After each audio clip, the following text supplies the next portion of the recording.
Hello race fans, welcome to the final round of the MotorMotion ShawFire V8 Supercars E-Series.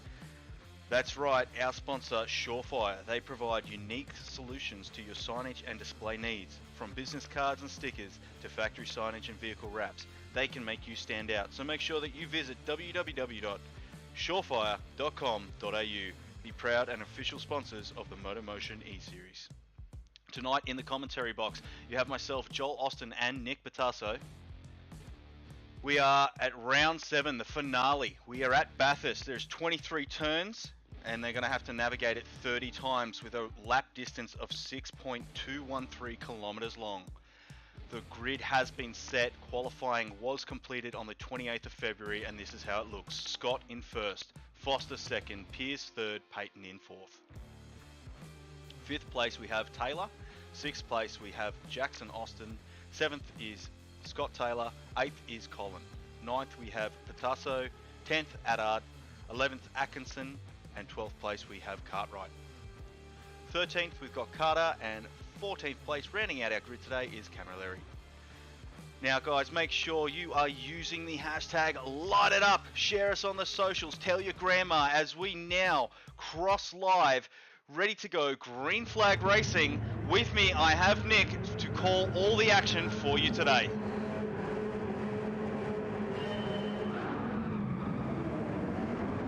And they're off. Looks like Piercy's has got an amazing start up the back of Ando there, going into turn 1.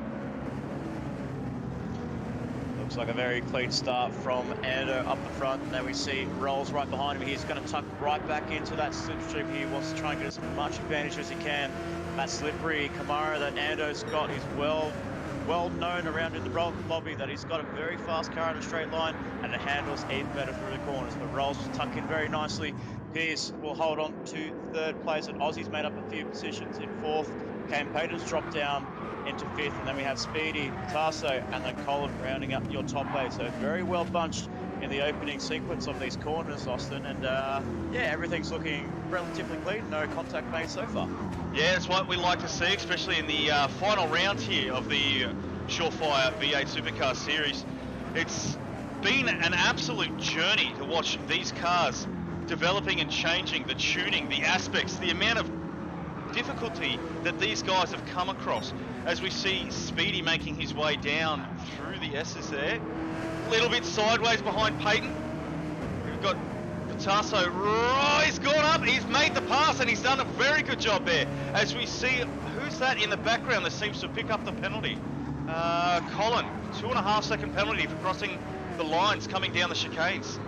Unfortunate. Oh, that would have been close. Probably something about 2.5 seconds. You're probably looking at about maybe a bit of a wall contact on the barrier, or otherwise passing under a yellow flag. So yeah, very hard done by Colin as he put himself in a very good position inside the top 8, and he'll drop even just outside to 12th place as Carter takes that 11th place away from him. So a lot of work for Colin to do, but so far the leader coming up to the end of lap 1 will be Ando in first, and Rolls in 2nd place, and Ando is not able to pull away, not even pulling away from Rolls and Piercy. Piercy's keeping his eye onto the front too and thinking, you know, I haven't had a good season, but I'm coming to play because it is the final round here for the ShawFire Supercars at Bathurst, and we can't thank our sponsors enough, ShawFire, for bringing in an amazing series, the Gen 3 Camaro and Mustangs, just like we'll see in the real life in Newcastle in less than a week's time when they roll out for the first time the Gen 3 Supercars. Which is really exciting. I can't wait to see, and we've been hearing some very similar feedback from the real guys out on the track, trying to get the consistency and comparison between the two vehicles the same. They've had a lot of difficulties with aero, which we've noticed likewise in our E-Series between the Camaro and the Mustang, which is why the Camaro does have the diffuser. It's supposed to try and slow it down and grip it up, but unfortunately there's just still a couple of things that haven't got them completely even.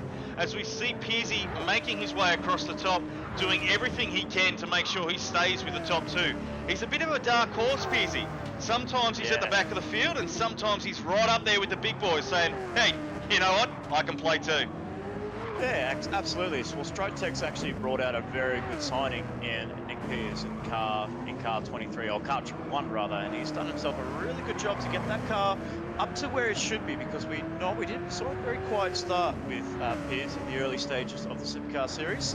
And yeah, now he's just making his name well known, especially in the last couple of rounds at Road Atlanta, and then we saw the Italian Grand Prix at Sardinia, and then even last time at Deep Forest Raceway in Switzerland. So Piercy's doing a really good job to keep that car in the top 3, but we'll wait and see if he can keep the Coca-Cola inspired Erebus livery, what should be the Erebus livery, but looks like Struck Tech has done a better job than Erebus, I can say.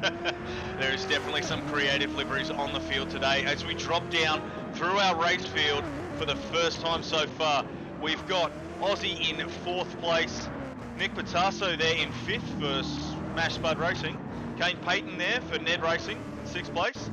We've got Speedy in 7th for CP Motorsport, and GLR Scotty's up into 8th for Gridline Racing.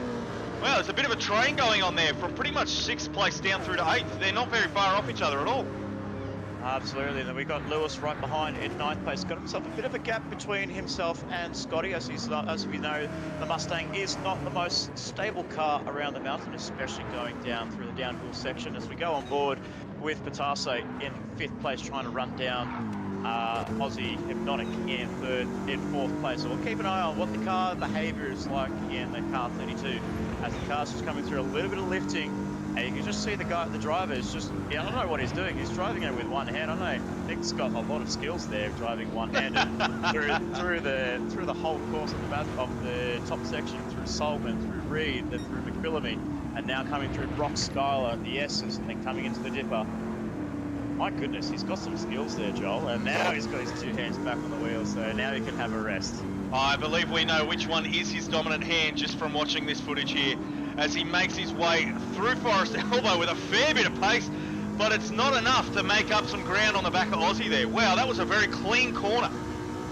Yeah, so the car looks really nice up onto that top section, especially with that early phase of only wearing those tyres out a little bit.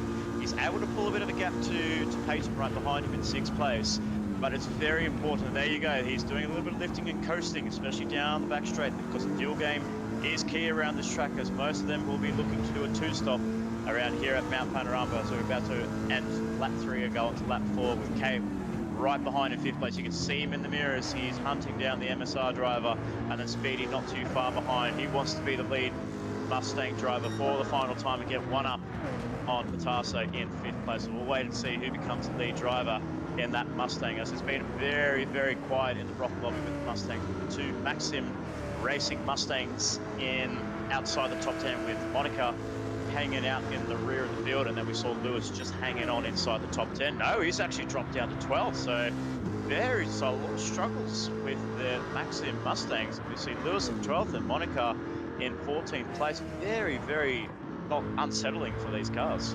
Yeah, it is a bit of a shame. It's interesting to say, though, we did see 2 Mustangs on the podium in the last round at Deep Forest in the lobby, but unfortunately it's not over yet. It's only lap 4 of 30, but they're just not quite up as far in the field as we would have expected to have seen them. Yeah, so Monica we've always seen as one of the biggest highlights, especially in the Brock lobby. I think her best finish was P5 last time at Seaside in for the Croatia Grand Prix, and she did herself a really good job battling the likes of Kane and even Sir Dids from Strike Tech. So even Dids is having a bit of an up and down season as well, but he's done really well to keep that Strike Tech car Camaro up towards the pointy end, along with his teammate in Pearsey, who's holding on very nicely in 3rd place and not coming under any threat whatsoever from Aussie Hypnotic in 4th place.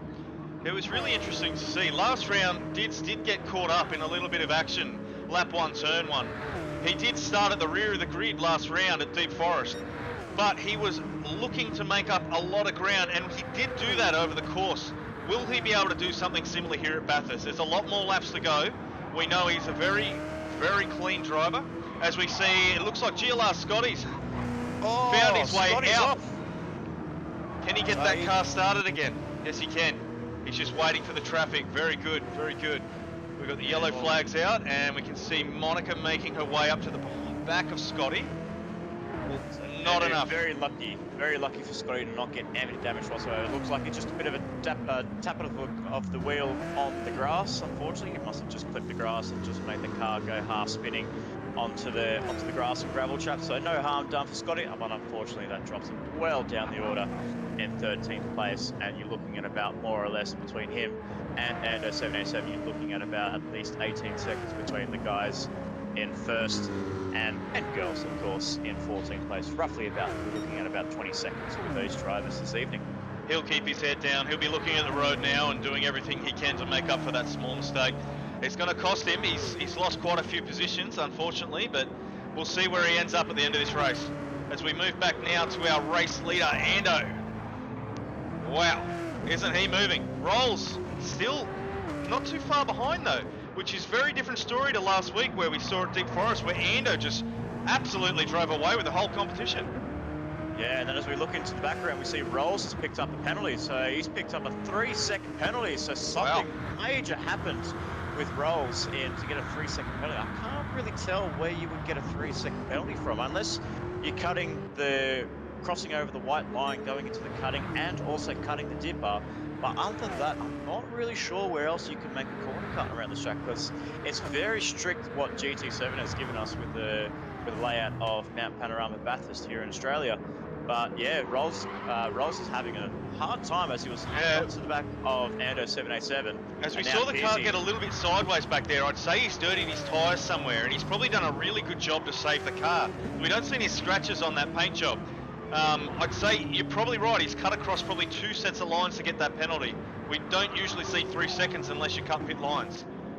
Yeah, exactly. So unfortunately for Rolls, he was hanging on to the back of Ando up in the front, but now we're on lap 6:30. He's got himself a big mammoth task to try and claw him down. And as we saw in qualifying, he was actually one of the pace setters in that early stages before Scott managed to get himself a really good lap in on the final couple of laps and just really got himself at least 4/10 clear ahead of Rolls from West End Mechanical and putting on a nice little tribute livery, the DeWalt livery that we see from Team 18. We're actually going to be seeing that for Car 18 with Mark Winterbottom. We'll be seeing that rolling around Newcastle next weekend. Wow, that's going to be really exciting. Wonder who's got tickets.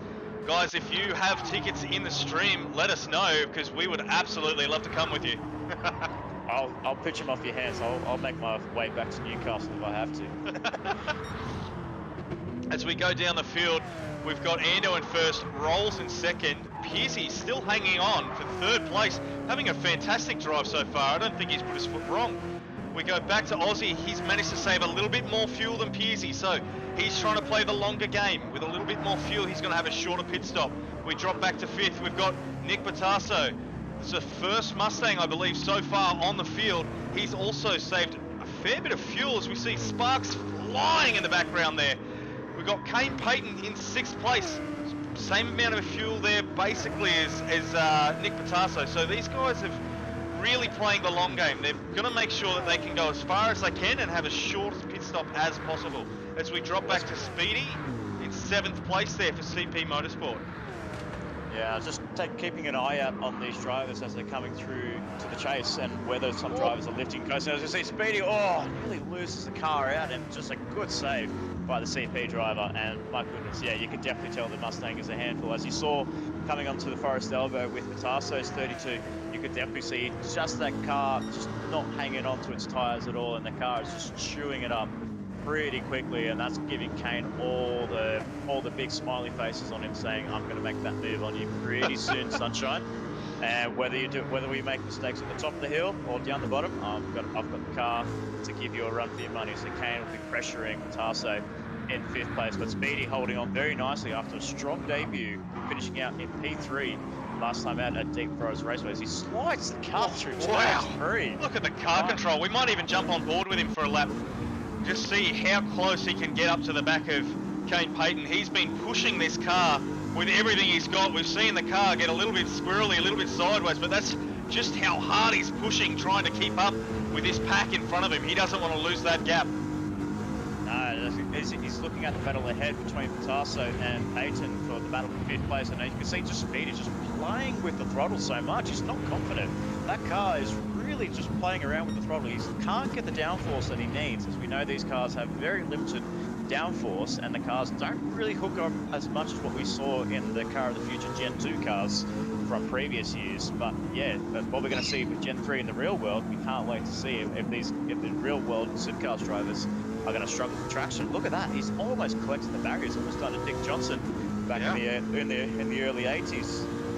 It's absolutely going to bring a lot more of the driver into the race again. Not to say that the driver wasn't there before, but to keep control of the car, he's got a different skill set to get it around there fast. It's it's absolutely wild to be right on the edge every lap. It's going to test some nerves this year, that's for sure.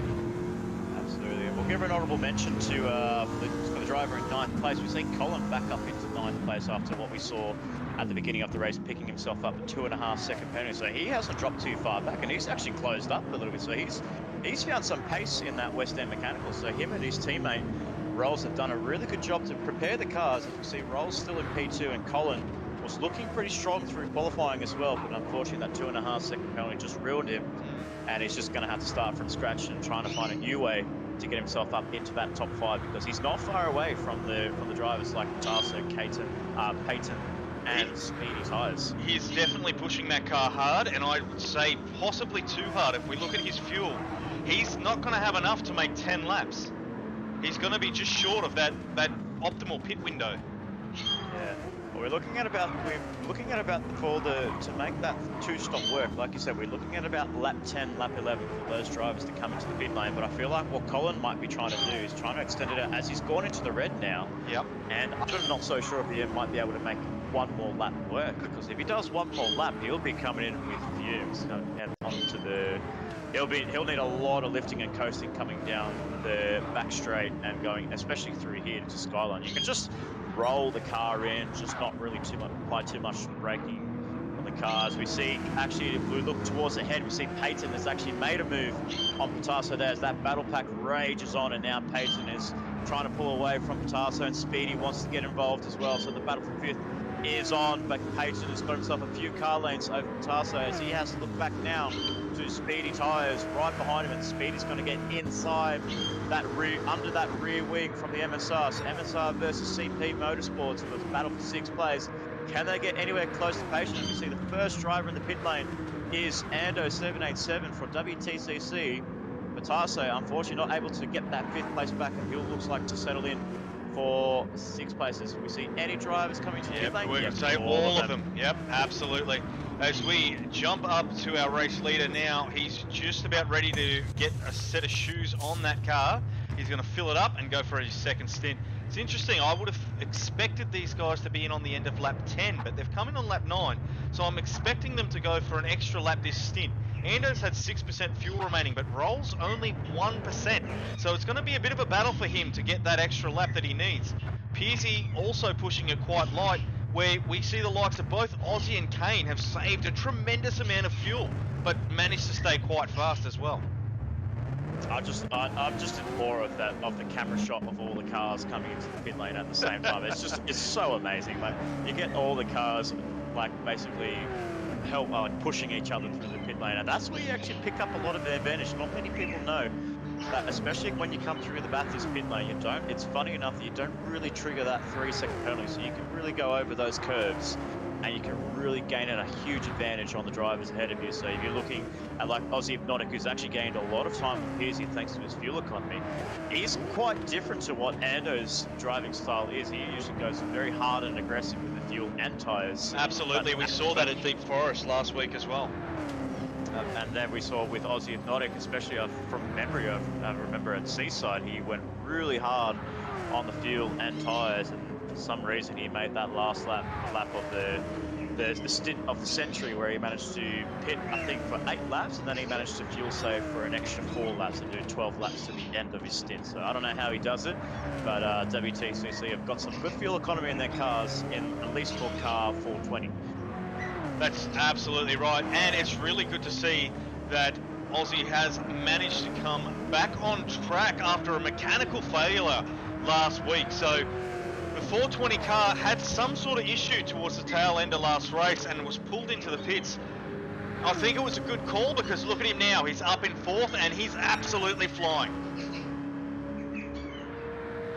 I don't think it's anything as big as what we saw in the Johnson Lobby last time, a few weeks ago at Sardinia B, where I think the major incident we saw as Aussie runs a little bit deep going into the chase, and he just keeps the car straight, which is very lucky for him. But I think the biggest malfunction we've actually ever had, I believe, was the drivetrain from Squirrel 18's car. Oh, so yeah, it was huge. So that was a story. There was oil across the track. That took them weeks to clean up after we left there. Yeah, I think we all left in a hurry, and we just didn't want to. We knew that the ISA esports camp was celebrating hard, but they were the last to leave, so they had to pay. They paid the fine for us. As we go down through the field, we've got Nick Pautasso in 6th place on lap 10. Speedy, 7th place, right on the back of Nick. He's not quite come out as close together, the train of the three of them. As they went in, we noticed that those three cars were pretty much nose to tail on the way into the pit, so they've spread out slightly, and that will be due to their fuel strategies. As we go down to 8th place, we see Sir Dids for Strike Team Racing's made his way up the field. Not quite as far up the field as Pearsey, who is in 3rd place currently. Well done, Strike Team Racing. Well, that's good to have those two cars inside the top 10. So I think they're on for one of their better performances. Well, like I said, we saw Sir Dids pick up a P7 at Seaside, but unfortunately his season has been more or less up and down for the Strike Tech Camaro car 81. So Sir Dids doing a really good job to keep that car straight, and he's actually getting himself closer towards Speedy in the CP Motorsport. So Speedy is more or less the new driver in the field in the Bronx Lobby, but I know him very well, and he's a very good steerer, and he's making that Camaro work even just after 2 races, and he's putting on fine performances. We've just seen Shane tag that inside wall on the way down. A lot of drivers will tell you it jumps out and bites you as you come around that chicane. It's definitely one of those odd corners. It's not quite a circle. It does stick out to a point, but it doesn't look it. Yeah, it's noticing that in the real life in 2022, or actually, sorry, 2021, that there was an assumption made by Will Brown from Erebus Motorsport that he said that it's not a full radius through that corner. It actually sticks out. So there's a part in the middle of the forest elbow on the inside that actually sticks out. So drivers try to get as close as they can, but that's the reason why they run wide going onto Conrod Straight, is because that wall sticks out. So when they know where that wall is, that's when they start to lift the steering wheel and try and straighten their car up as early as they can. Absolutely, it is a bit of a strange angle, but these guys have been making it work for the last 11 laps. We've only really seen so far Shane only just tag it. I'd say it was maybe just the inside of that quarter panel. Wasn't hard enough to give him damage, so he's going to continue on. But you can see it's definitely affected that gap between himself and Speedy, because it was that long run down Conrod where he's lost a bit of time. Absolutely, and also the news coming in before the event of the ShawFire Supercars for round 7 at Panorama Bathurst was the car 269 from Mashabuzz Racing. Craig Harcourt unfortunately did not even make the event. Unfortunately, he's suffered a transaxle issue, and his power steering was completely busted by the time qualifying arrived for car 269, and that car did not make the grid. It could not make the start because the parts didn't come through on time, and they've retired that car from even making the qualifying session. So not even the car 269 could make qualifying. So it was a huge task for the MSR to bring that part down, but unfortunately they missed the curfew, and it was too little too late. So the only one scoring car will be available, and that's what Nick Pautasso needs to do in car 32 to try and get that car up as high as he can to try and get any sort of points to what has been a difficult season for MSR and even for the Ford Mustang as well. That's absolutely right. As we go through the tail end of our field now, we've got Wayno in 11th place.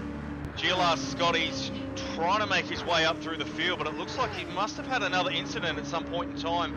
He's back down into 12th place, and Monica, one of our favourite Mustang drivers so far for her competitiveness and, you know, sticking it to the boys, right down the back of the field. So she hasn't managed to get the car quite linked up the way that we've seen her in previous events, which is a bit of a shame, but wow, does that livery look appealing or what?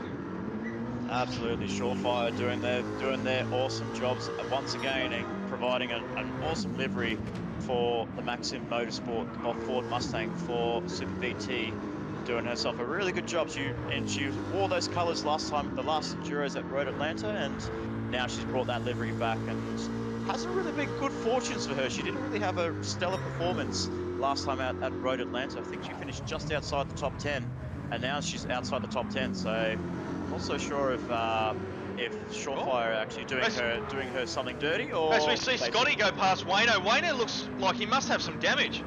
He does. He must have tagged the wall.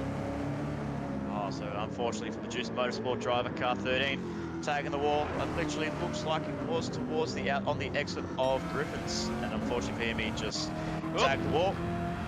And for him, oh, something's happened. Yep. I guess there's been a bit of an issue. He must have hit that wall quite hard. They've just asked him to pull off into the service road. So we'll have to see what happens as Ando goes up to that section of the road now, whether he's leaked some sort of fluid across the road. But they've pulled that car off quite quickly. I'm surprised we caught that. Yeah. It's just as we were going down the field. Yeah, unlucky. So that car will now be retired.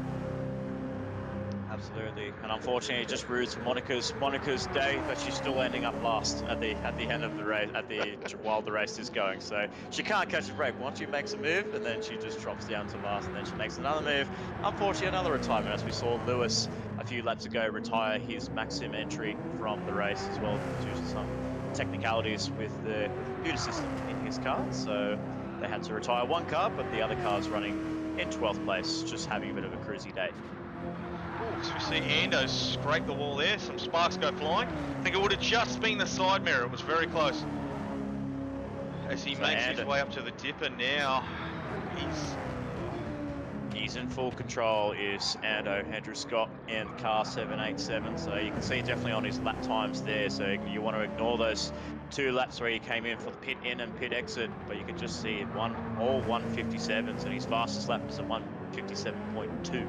So we're going to be seeing that time. We're going to be looking around that barrier 157s. Maybe we might find he might be able to get himself into the 56s for the last stint. But the fuel economy is going to be key, and you don't want to really burn your fuel too much because you need to save, especially if you're going to do a long stint at the end.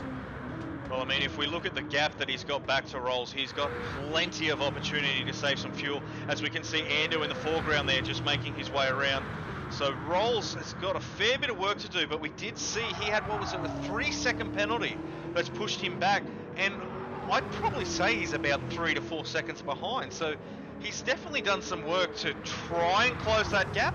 But Ando, as per usual, driving like an absolute alien once again. Yeah, absolutely. There's no doubting Ando's credentials as being one of the top drivers in Australian sim racing, especially any league that you see him in. You know you're going to be in for a big night. So you know you're going to be in a hard night of not taking victory, or basically he'll come out with you on strategy.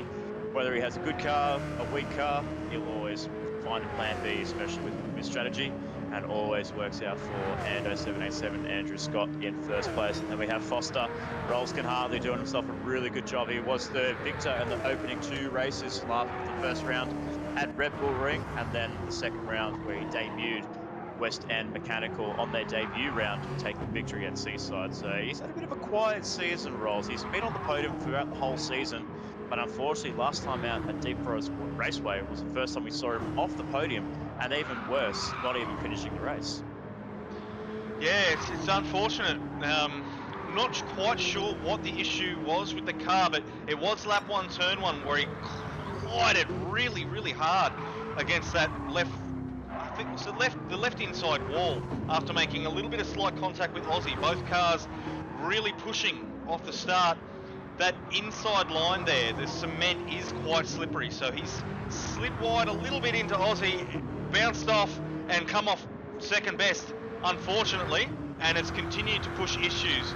As he tried to make his way up that second straight, he did spin again, and there was another accident. So those guys have done a fantastic job to get this car ready for Bathurst tonight. As we see the new livery on there, you'd almost think it was the second car. Yeah, absolutely. So they've done themselves a really good job, and they've been probably one of the most well presented teams out there, you could say, with amongst the other competitors. They had a difficult first round, and unfortunately for Colin, came in at the start of round 2, missed round 1, unfortunately, and then as the former team that Rolls was in, unfortunately folded due to some breaches in contracts, and then he stepped up and said, you know what, I'm going to bring a team in. I'm going to rebrand that Camaro. We're going to go for West End Mechanical, and he brought his good mate in Mitch Collin into the team, and they've done themselves a really good job working hard every day, every week in practice lobbies, working really hard to get that Camaro to where it needs to be. And like Rolls has demonstrated, putting it very nicely in P2. Unfortunately, not able to get any more wins as he's seen Ando join lobbies and as he joins races, so it becomes a lot harder for Rolls to get a victory, but he's done well. Another driver has done really well has been Pearsey in 3rd place instructor. I can't give him enough credentials. He's done so well after a hard season, a very hard slog season that he's done. Getting that car in P3 is looking to be his best result for Strike Tech, and Strike Tech's best result. Very well presented. I absolutely believe that Strike Team really struggled at the start of this entire series with the tuning aspect. There's something absolutely foreign to them for a new team. They've done a fantastic job, and it looks like over the last couple of rounds they've really been starting to get the hang of it and getting things right. So as we've seen recently, Strike Team has been offered the level 1 RCA, which will see them competing in the GT3 Championship. Now, as we were just talking about, Rolls Foster in the West End entry, that is a team I expect to see into the future. These guys have done a fantastic job supporting the ShawFire series so far, getting a team onto the grid, and like you said, grabbing that wild card and his mate in Mitch Collin, jumping there into this series and doing a fantastic job of it. So congratulations to Strike Team Racing for getting your RCA level 1. Looking forward to seeing what you guys bring to the GT3 Championship. Yeah, we can't wait for that season to get underway with the Player 1 GT3 Championship. It's going to be an exciting season to see to see the the main highlight of MotorMotion E-Series, the GT3 Championship. But I have a feeling that this could be a really strong highlight as we see Pautasso in the pit lane very early. Called there by Pautasso as everyone else has stayed out for an extra lap. So I'm thinking maybe he's trying to go for a cheeky undercut. Yeah, absolutely. He's still got 15%, so he won't be in there as long. He's at the halfway stint now.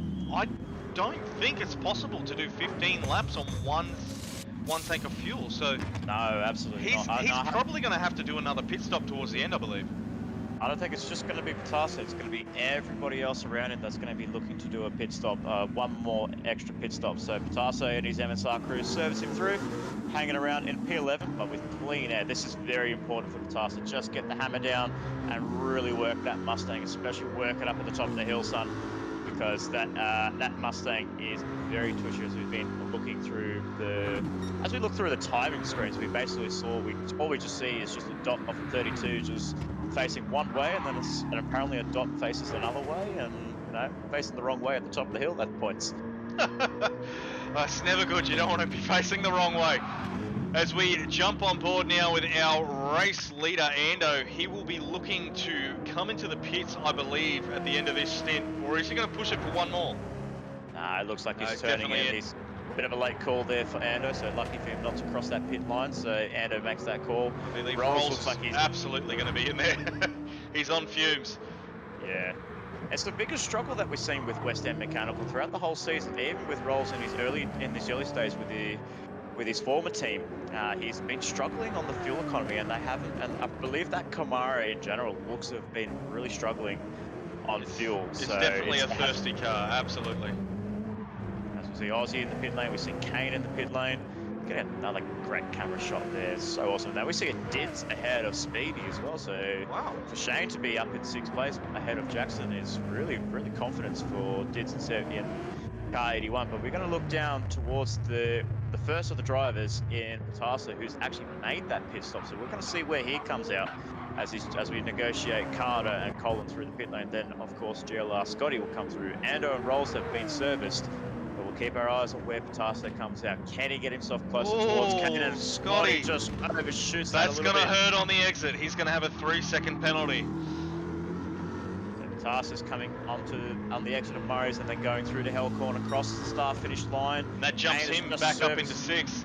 So is he going to come out in front of Kane, or are they going to be side by side? No, he's behind. Yeah, Kane looks like he's just got the edge on that. He saves a little bit more fuel than Pautasso, I think, overall, compared to the lap. So Pautasso still holds on to 6th place, but he gets himself a good gap over Dids and Speedy, as we last covered.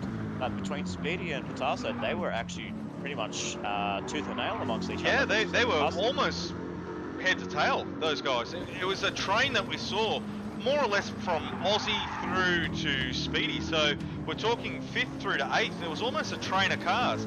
That has absolutely split up completely now. And once again, it's all down to fuel and tyres. As we move down, we see Dids in 7th, Speedy behind. So Dids has had a great drive, like you mentioned before. Managed to get past Speedy somewhere. That possibly could have been to having to save a little bit harder on the fuel. Couldn't push the car quite as fast, giving Dids the opportunity to get around. We move down to Colin now in 10th place. And Carter's having a fantastic drive there for Jack Daniels Racing. Yeah, very good drive there for Jack Daniels. Very quiet. It could seem like one of the very quieter achievers, especially for Carter. He's got very good potential. He's a very talented driver. I've seen him around in other leagues in Australia, and he's always been hanging around. He's never shy to put the hammer down and really challenge the top drivers. And he's done that on a few occasions in the ShawFire Supercars as a late substitute for his good mate Chops 1983. So Carter's done a really good job to take over the seat that was vacated by Chops, and he's got himself inside the top 10 for the moment. But unfortunately, with the likes of GLR Scotty making that mistake on lap 4, he's picked up, as you called it there. You called it that 3-second penalty that Scotty was having to deal with.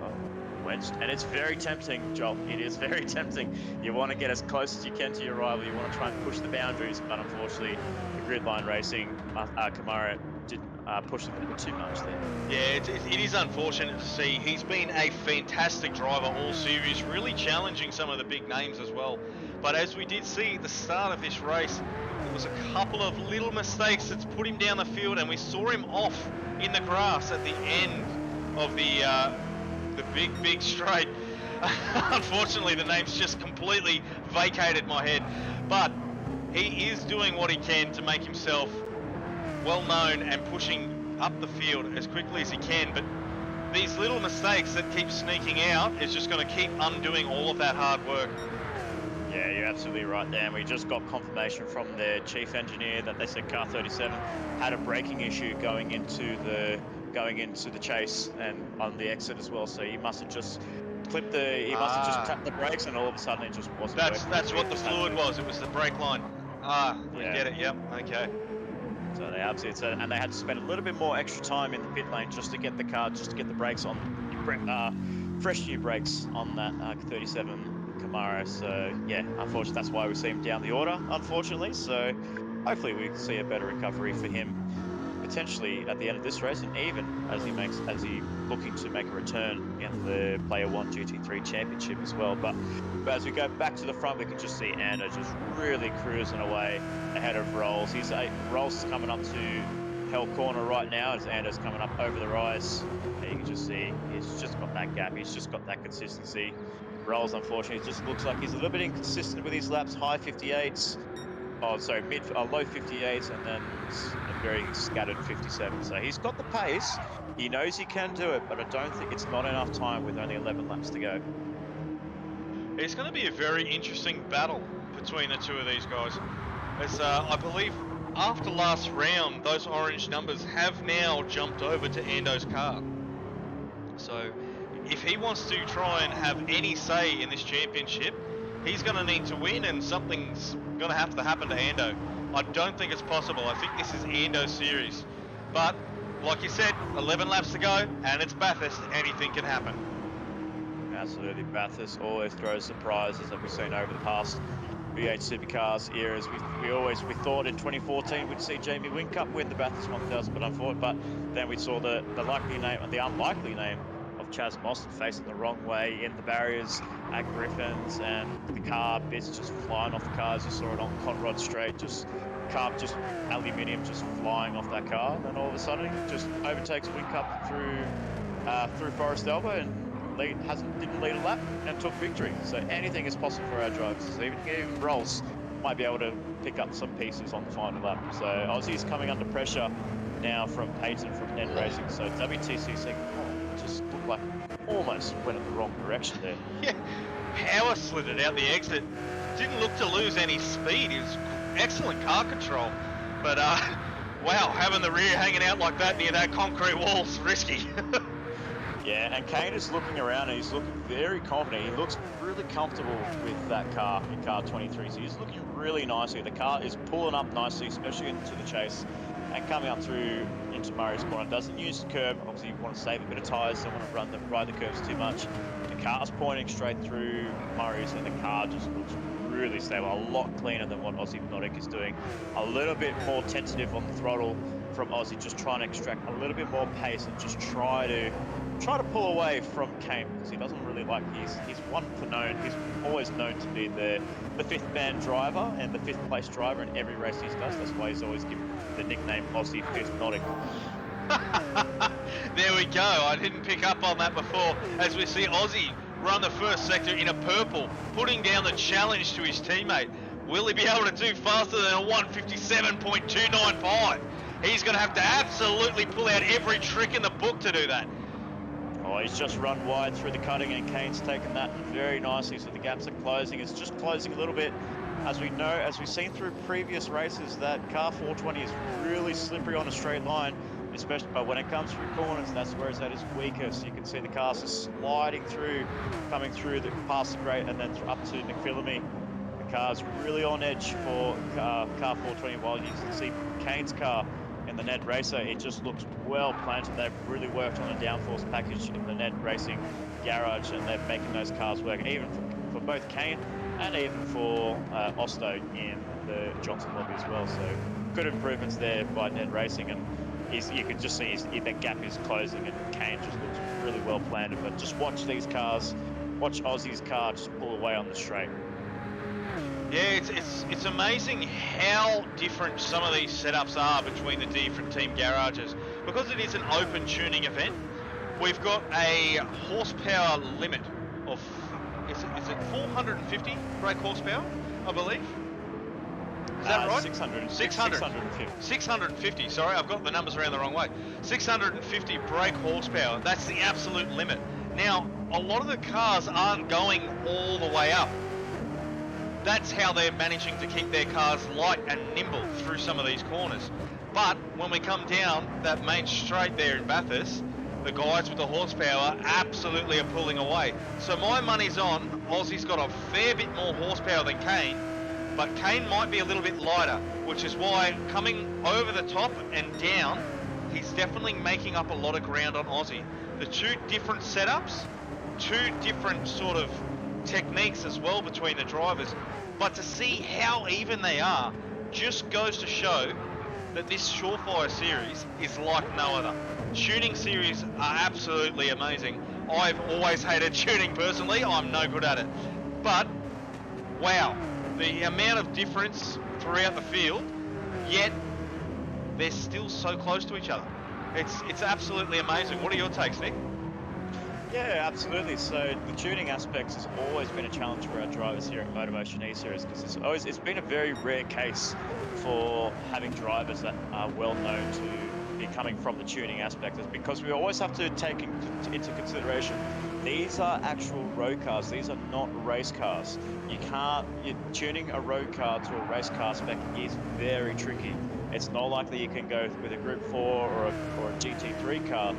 You can't really tune it in to run it as it is. As we go on board with Kane Payton and we go for an onboard lap, as we see him chasing down Aussie. But going back through the stories, yeah, they have to tune it like it is a road car that has got bits to make it look like a race car. So when it comes to that tuning aspect, you're thinking completely outside the box. You can't make the car work as a race car as you would put it in a GT3. So all the tuning knowledges that drivers may have is all gone out the window. You have to be different. As you can see, you can see the big difference between Aussie and Kane's difference in tuning. So yeah, I have a feeling that definitely Ned Racing has tuned that car to be more of a road car and really stick to the ground and take the corners nicely.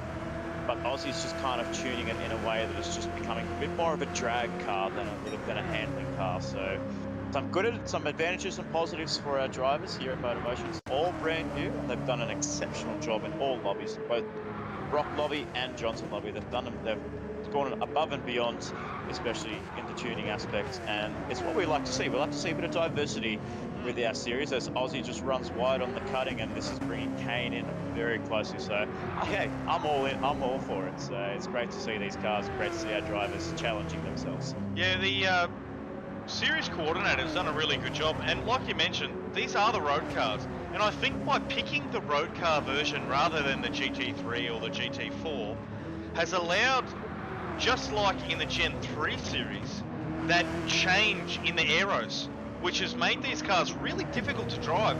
It doesn't look like they're difficult to drive because these are some of the best drivers around.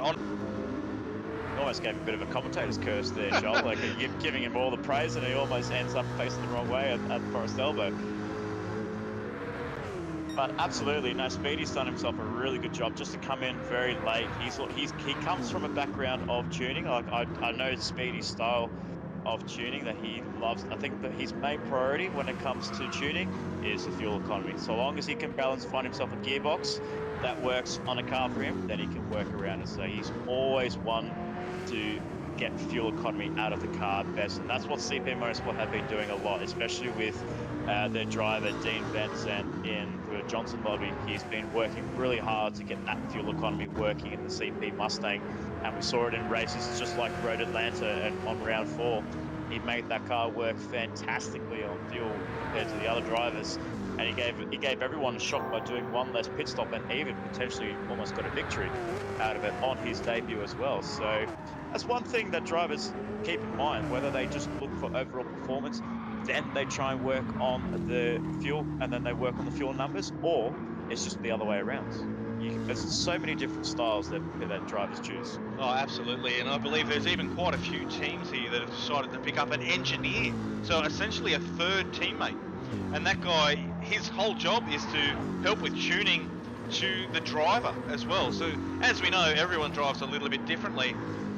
Most cars in the V8 Supercars series aren't identical across their teams because each driver wants the car set up in their own unique way. Yeah, absolutely. So we see now the leader of the race, Ando 787, into the pit lane. And then we could just see, as we were just looking at Pautasso's lap there, my goodness, that car is so on edge at the top of the hill. I told you that that Mustang is very unstable, and especially on worn tyres, it is just praying. It is just praying for that section to end and just give yourself a bit of a relief on Conrod.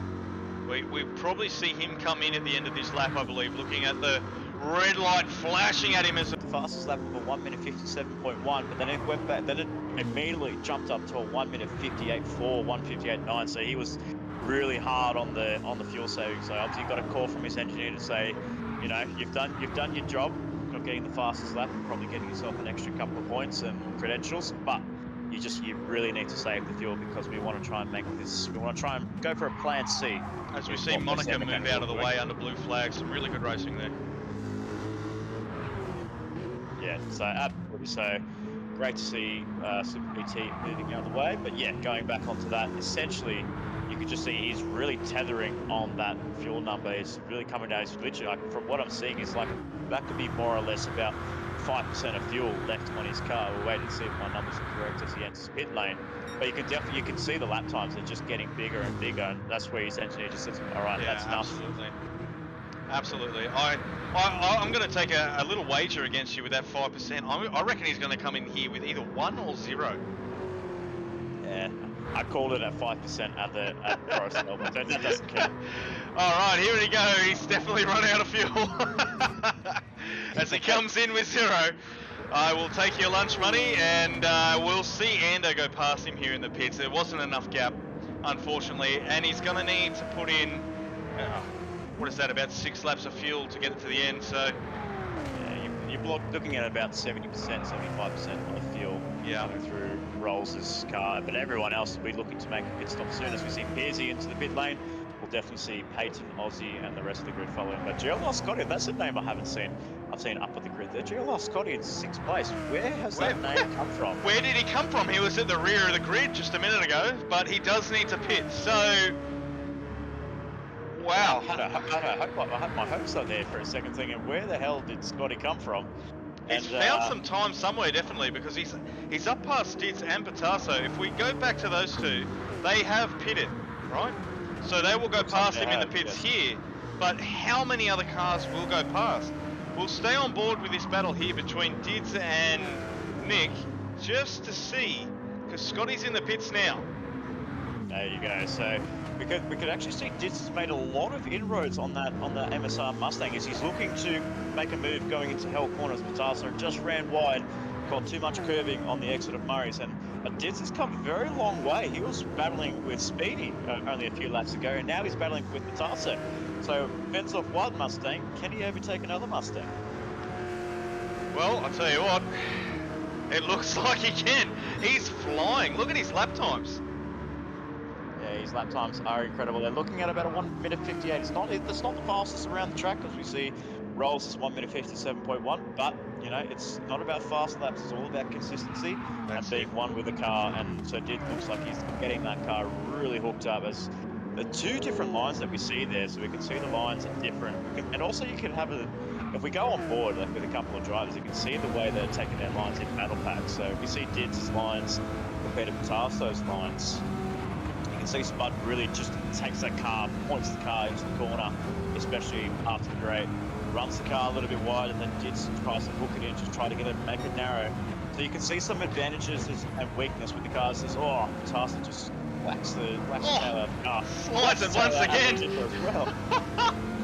But he's able to pick up a lot of speed there. So even though the car is sliding around, he's actually getting that traction a lot quicker. Ooh. And Dids, you can see him right up against the against the wall there. And Pautasso just runs the car very wide. So very unique styles of driving that our drivers have here at MotorMotion.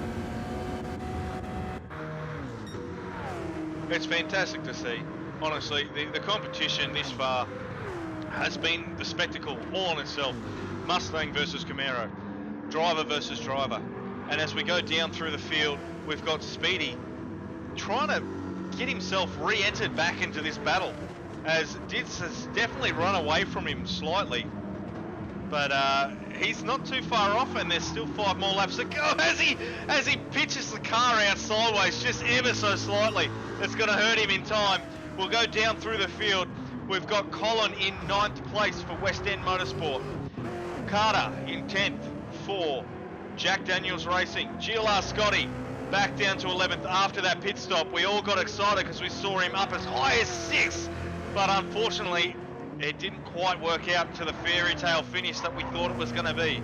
And Super VT rounding out our field with 5 laps remaining as we go back to our race leader, Ando for WTCC, and he's run purple in the 3rd sector. It's not by much, it's 0.056.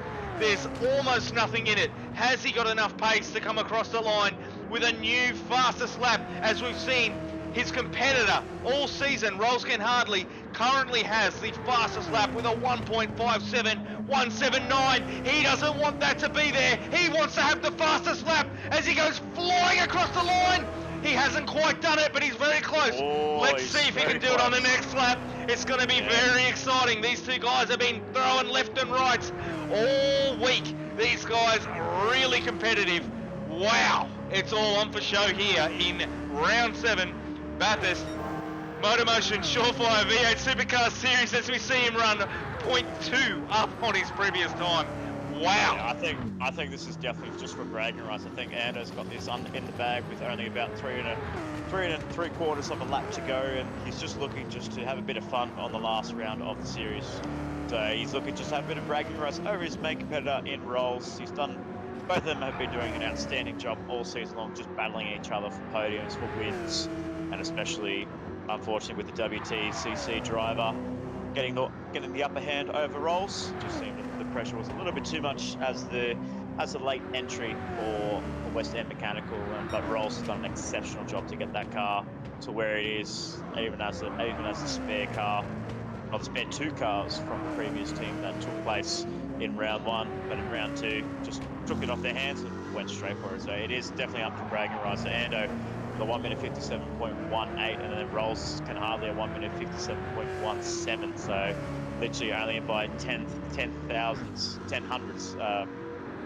hundredths of a second. Now, Nick, can you explain to our viewers, what does that look like in a photo finish? How far away is that? Just, you know how sometimes you get yourself, you have like a little chip, like if you're doing some woodwork and you make a little chip by accident, and it's just like a very small scuff mark that you see on the wood frame. Yeah, it's just something like that, or even just literally by an eyelash, like very. So you're saying it's only a centimetre or 2, really difference? Not even that. Wow. Wow, that is very close, isn't it? You're looking at potentially at about 5 to 6 millimeters between that. It's very marginal. So if you're a woman and you have eyelashes, that's not a hundredth of a second.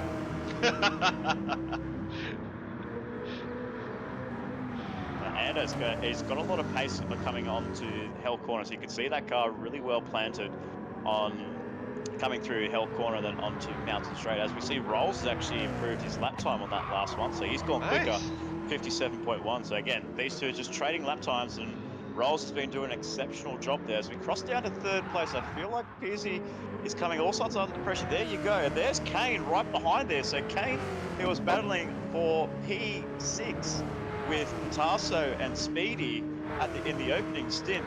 He's now on potential of looking to challenge Pearsey for a podium. Oh wow! It looks like he's definitely made his way past Aussies. We must have missed that somewhere, possibly in the pits. He's not far behind though. He's still in it. He's still lurking there. Yeah, Aussie is one driver you don't want to take your eye off, because he'll surprise you no matter what. With that straight line Camaro that he's got in the car 420, he'll surprise anybody, as he surprised especially a lot of drivers last time at Deep Forest Raceway, where straight line speed on the back straight was just incredible compared to anybody else. And Kane is really trying to put a little bit of pressure on Pearsey, just try to feel his rear vision mirror of that green and black Ned Racing, a very nice, stunning Ned Racer that he has under his steering wheel. So he's done a very good job just to get that car well presented, but he's looking just to feel the windscreen of Pearsey's car 111. I'd have to say the gap between those 3 cars is almost identical, as we saw the camera pan up rather than jump across each time as these drivers have come through the different parts of the track. So it's really interesting to see how it's all played out in the long run. Really only another 3 laps to go. Yeah, absolutely, and I've done a bit of testing myself just to see with the action replays that you've been getting, that when you start panning around between drivers, the gap is usually anywhere between 1.5 to about anywhere between 1 or 0.000 to about 1.5, 1.6 seconds. Absolutely fantastic feature. I love it. Makes it easy. Makes it more visual. But yeah, Pearsey is starting to struggle a little bit. Kane has actually got a little bit more confidence in his right pedal there, so he's got a lot more downforce looking compared to what Pearsey has got. But he's, like I said, I don't think it's going to be enough time, but anything can happen around here. Pearsey can make a mistake at the top of the hill, and then you've got Kane ready to pounce. We look down the back, we see Aussie in 5th place, just keeping him company, not just obvious ever so slightly, just pulling away, or losing time to Peyton in 4th, and then we have to battle with Pautasso, Dids, and Speedy. We'll try and get ourselves back. Just about to say, we had a battle pack of 3 from 3 to 5. Now there's another 3 pack from 6 through to 7. So we got Nick Pautasso, who just spins it a little bit wide, getting the car a little bit sideways. He's pushing hard. We've got Sir Dids not far behind him, as we see a bit of mud go flying up, using all of it. And Speedy, yes. he made contact at Solomon, and he just caught the inside barrier. Thankfully, no damage on the CP Motorsports Car 71, but he picked up, but he clipped it just to not trigger that damage model. But Dids is really struggling now. Something's gone wrong at the top of McPhillamy going into the Rocks S's. Oh, as we see Speedy collect the wall again. So Dids is really struggling, so he's not having a happy stint compared to the early parts of the race. So Dids is coming all sorts of pressure from CP Motorsports Speedy Tyres in 7th place. He just wags the tail onto Forest Albert for the second last time. So Dids needs to try his best to hold off Speedy Tyres.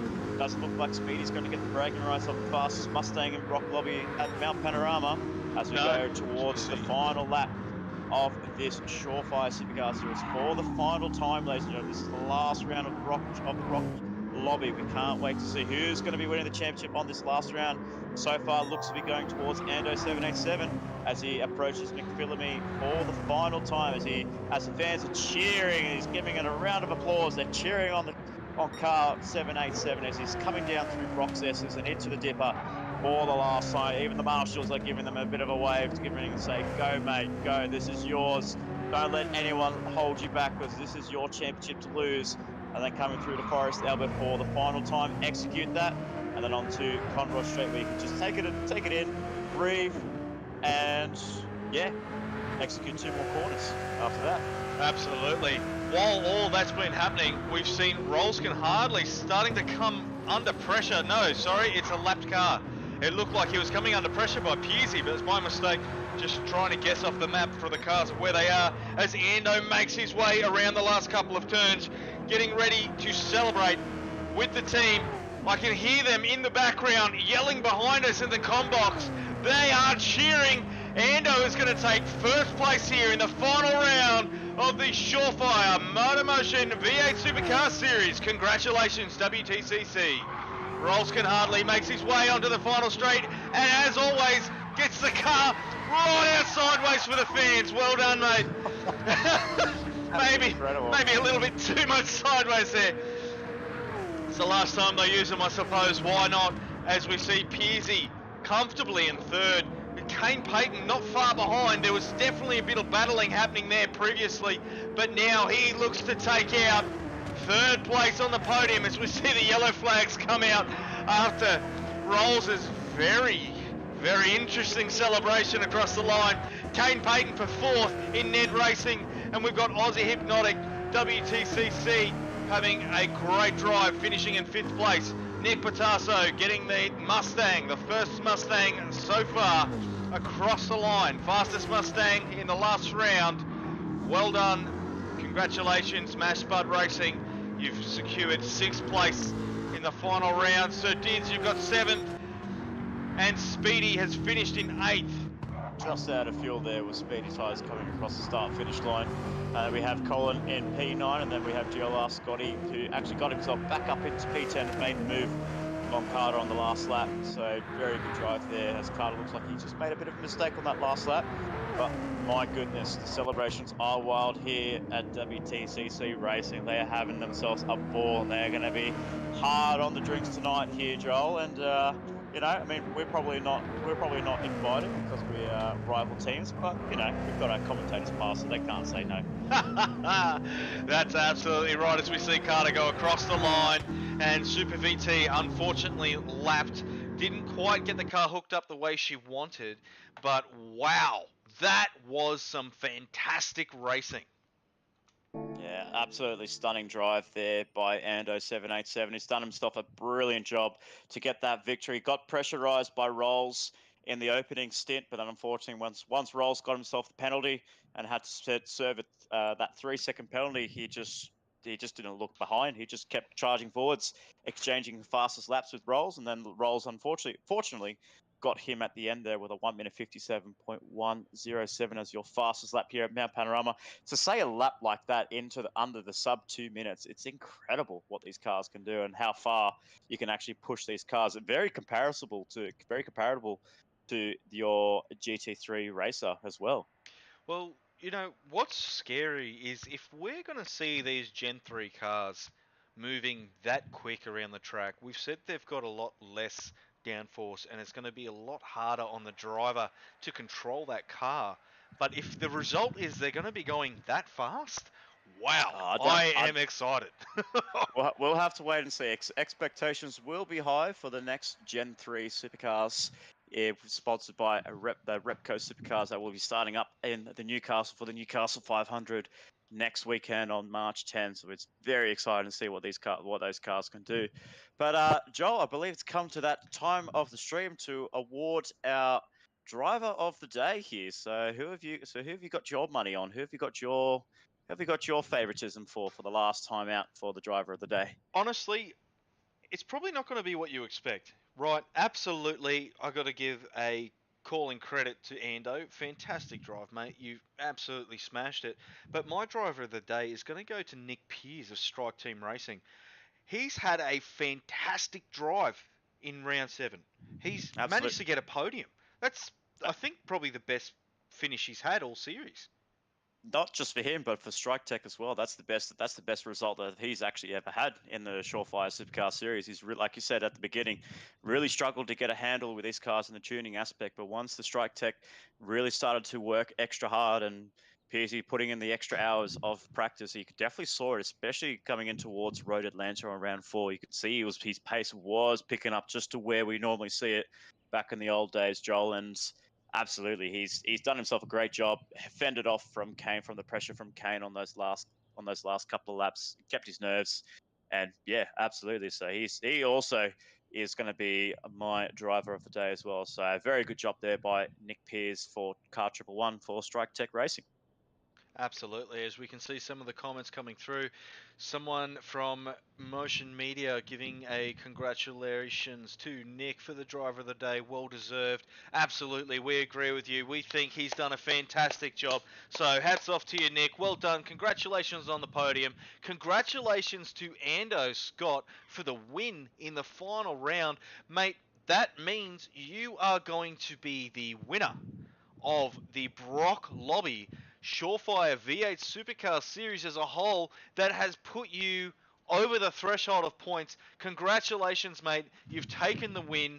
Well done. We'd love to get a word in with you, but unfortunately, it looks like the team has said no media. We are not allowed in there. They are celebrating on their own. They don't want us in there. We tried to get in with the press pass, and they just said bugger off. That's all right. Congratulations, mate. Well done. Congratulations. Honestly, hats off. What a series. I believe that makes it 6 in a row for wins. That's a record that's going to be hard to beat.